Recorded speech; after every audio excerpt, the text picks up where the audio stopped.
행복한 아침입니다. 우리 아침 예배로 하나님 앞에 함께 나가겠습니다. 오늘은 룻기 2장 14절에서 23절까지의 말씀을 묵상하면서 이 아침 살아계신 하나님을 만나는 감격이 있기를 바랍니다. 우리는 지금 룻기 2장의 내용을 아주 드라마틱한 그런 부분들을 좀 살펴보고 있습니다. 특별히 룻기의 주인공은 제가 말씀드린 것처럼 보아스라고 말씀을 드렸어요.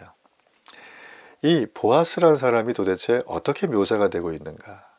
보아스는 말씀드린 대로 유력한 사람이었습니다.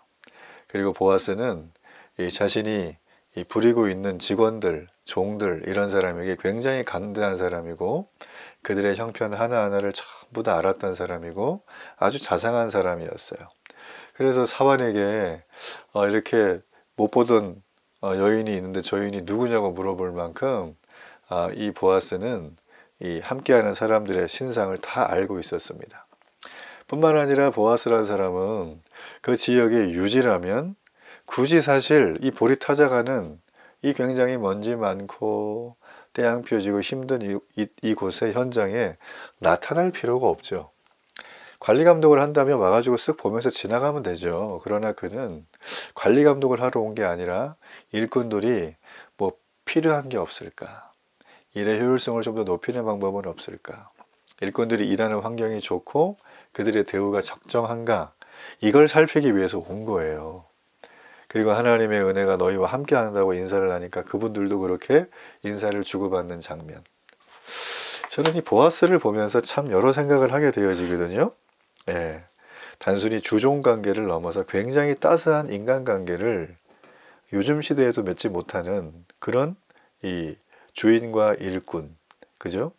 리더와 그 다음에 팔로우의 관계가 매우 따뜻하고 아름다워 보여요. 그리고 우리가 살핀 것처럼 1장에서 나오미가 10년 만에 돌아왔을 때 베들레헴 사람들은 나오미에게 손가락질 하지 않고 이것저것 걱정하고 물어보고 그리고 또 그가 이 변한 모습인데 한눈에 알아보면서 나오미냐고 이렇게 얘기를 해주는 걸 볼 때 저는 이 베들레헴 사람들의 기본적인 심성이 매우 좀 선량하다. 저는 그렇게 봐져요. 그리고 룻기는 이 저자 스스로가 뭔가를 이렇게 만들어가는 논리적인 진술보다도 이 사람들 사이에 주고받는 대화가 굉장히 많습니다. 잘 보시면 지금 2장은 전부 대화예요. 이게 지금 무슨 독백이 아니라 다 대화예요. 보아스가 제일 등장하고 일꾼들에게 이렇게 당부하고 안부를 묻고 도와줄 게 없으면 체크해보고 그리고 거기에 새로운 여인이 왔는데 얘기 들어보니까 그렇구나 내가 돌봐줘야겠다 이런 마음을 먹게 되는 다 이런 대화죠. 여러분 그러니까 이게 일상 다반사에 일어나는 거 아닌가요? 뭔가 일을 하다가 어떤 사람의 얘기를 들으면 우린 좀 마음이 그쪽으로 가죠. 그럼 성령께서 마음에 기도할 마음을 주시면 기도를 쫙 합니다. 그리고 만나게 해서 대화하게 되면 진심으로 그 사람의 얘기를 듣고 뭔가 도울 게 있을까 지속적으로 함께 할 게 있을까 이렇게 마음을 먹어요. 여러분 이 모든 게 뭐냐면 영혼 구원하는 거예요. 예수 믿어도 돼요. 예수 믿으셔야 돼요. 교회 오셔야 돼요. 물론 이걸 직접적으로 해야 하지만 이런 영혼 구원의 직접적인 이 흐름들이 우리 삶 속에 굉장히 많다라는 것입니다.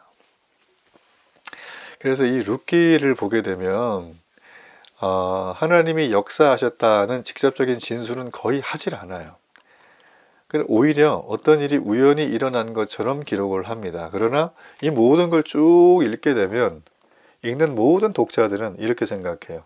이 모든 사건이 다 하나님이 하신 것이구나.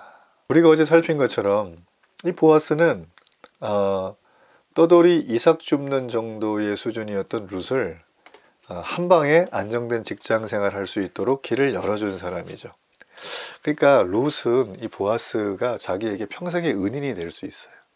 지금 추수 때 이 일자리가 없으면 도대체 어떻게 살 수가 있겠습니까? 여러분 그러므로 오늘 우리는 이 보아스의 이 인간적인 면모, 그의 어떤 신앙의 흐름, 그가 삶을 살아가는 태도와 가치관과 자세를 굉장히 집중적으로 봐야지만 오늘 또 우리에게 주는 영적인 귀한 메시지가 있을 거라고 생각을 합니다. 햇빛이 따가운 그 들판에서 추수하면서 얼마나 많이 힘들었을까요? 드디어 점심시간이 되었습니다. 14절에 보면 이 점심을 먹는데 보아스와 일꾼들이 함께 앉아 먹는 그 자리에 이방 여인 룻을 초대해서 함께 먹게 합니다. 떡을 먹게 하고 떡의 조각을 초에 찍어서 먹게 했다. 여기서 말하는 초는 뭐 식초 이런 초가 아니에요. 이게 이스라엘의 당시에 그 유대인들의 먹는 빵은 굉장히 좀 이렇게 좀 무미건조했어요. 맛이 별로 이렇게 간이 안 돼 있는. 그래서 뭐 포도주라든지 과일 같은 것들 좀 발효하거나 즙을 내서 함께 찍어 먹었어요. 그래서 여기서 초라는 표현을 쓰게 된 거거든요. 이렇게 떡을 먹는 자리에 불러준 것도 황송한데 자기들처럼 떡에 조각에 초를 찍어서 먹게까지 했다. 여러분, 이거는 대단한 호의죠. 룻에게 먹을 것을 이렇게 베풀어주는 이 모든 행동들은 엄청난 호의입니다. 뿐만 아니라 이 볶은 곡식을 룻에게 주면서 이거 먹으라고 그랬더니 룻이 배불리 먹고도 남았대요. 그리고 실제로 나중에 이 배불리 먹고도 남은 이 볶은 곡식을 집에 돌아가서 자기 시어머니와 함께 나누어 먹는 장면. 그러니까 굉장히 많이 준 거죠. 굉장히 많이 준 거예요. 엄청난 호의를 받습니다. 그는 룻이 이삭을 줄 때도 굉장히 많이 배려를 해줬죠. 이렇게 이삭을 줍는 한 가난한 여인에 불과한 룻을 식사에 초대하고 호의를 베푸는 이 보아스의 모습은 마치 하나님이 우리 인간을 부르시는 모습 같지 않나요? 하나님은 죄인인 우리를 하늘나라 잔치에 초대하시는 호의를 베풀어 주셨어요. 하나님의 부르심에 응답해서 그분의 초대 자리에 나아갈 때 우리는 어떻습니까? 하나님의 풍족한 은혜가 내 인생 속에 단 한 번도 없었는데 이제부터 물밀듯이 밀려오게 되는 거예요. 우리는 내가 믿어서 구원받았다고 생각하지만 착각입니다. 그분의 초대가 없었다면 우리에게는 기회조차 없었던 거예요. 그러므로 우리가 늘 하나님을 생각할 때 감격하고 감사해야 될 것입니다. 자, 보아스는 이렇게 식사 자리에 초대하면서 룻이 쉬게 해주고 먹게 해주고 편안하게 해줍니다.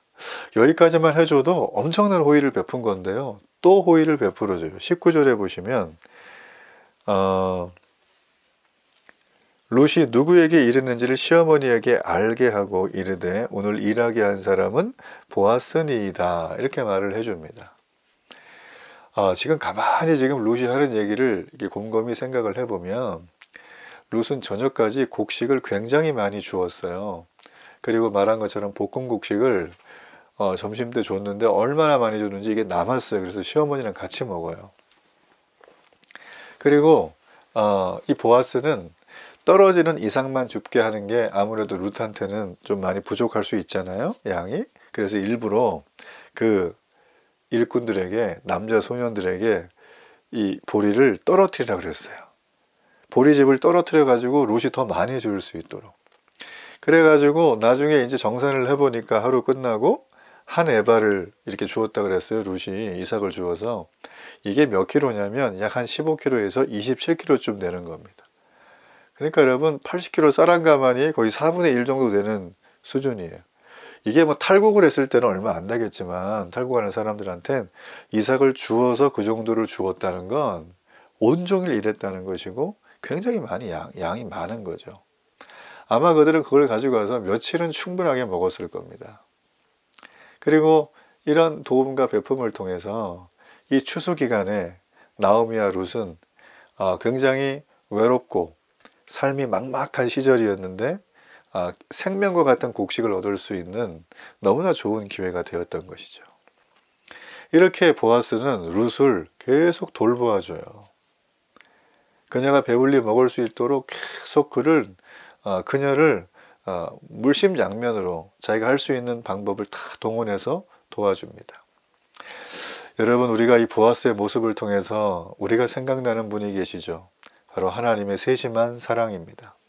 하나님 우리를 돌보실 때 그냥 대충 하지 않고 정말 세심하게 우리를 돌봐주세요. 우리의 필요를 아시고요. 우리의 눈물을 아시고 우리의 기쁨을 아세요. 하나님은 은행 통장이 아니세요. 하나님 앞에 떼쓰고 매달리면 다 준다? 그런 하나님이 아닙니다. 하나님은 우리와 인격적인 관계를 맺기를 원하세요.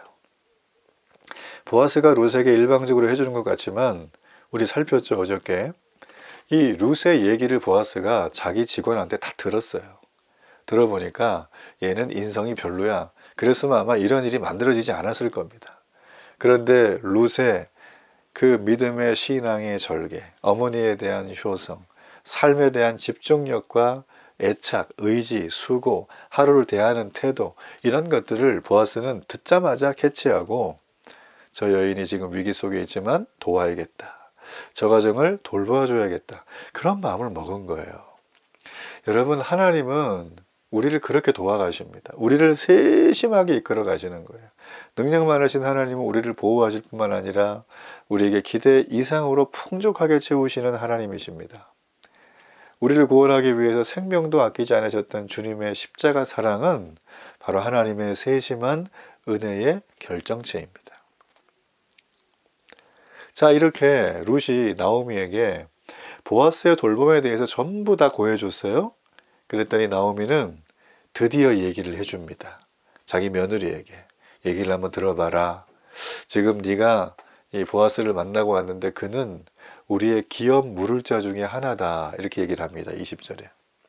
자, 레위기 25장 25절에는 이렇게 돼 있어요. 기업 물을 자에 대해서. 만일 내 형제가 가난하여 그의 기업 중에서 얼마를 팔았으면 그에게 가까운 기업 물을 자가 와서 그의 형제가 판 것을 물을 것이다.